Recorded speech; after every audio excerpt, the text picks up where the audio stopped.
আয়েশা একটি সাধারণ মেয়ে, কিন্তু তার বিশ্বাস ছিল অসাধারণ। কলেজে ভর্তি হওয়ার প্রথম দিন থেকেই সে হিজাব পরত। অনেকেই তাকে কটাক্ষ করত, এই যুগে এসব চলে, এতে তো পিছিয়ে পড়বে। কিন্তু আয়েশা জানত হিজাব তার দুর্বলতা নয়, এটি তার সম্মান, পরিচয় ও আত্মমর্যাদা। একদিন ক্লাসে শিক্ষক প্রশ্ন করলেন, নারীর স্বাধীনতা কি?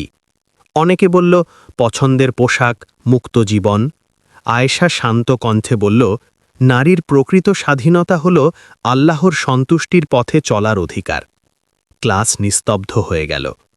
পরীক্ষার ফল প্রকাশের দিন দেখা গেল আয়েশাই সেরা ফল করেছে।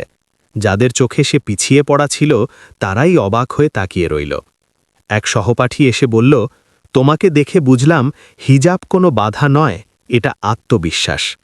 আয়েশা মুচকি হাসল। সে জানত সে কাউকে কথায় নয়, কর্মে জবাব দিয়েছে। সে প্রমাণ করল, হিজাব মানে সীমাবদ্ধতা নয়, বরং ঈমানের শক্তিতে এগিয়ে যাওয়া।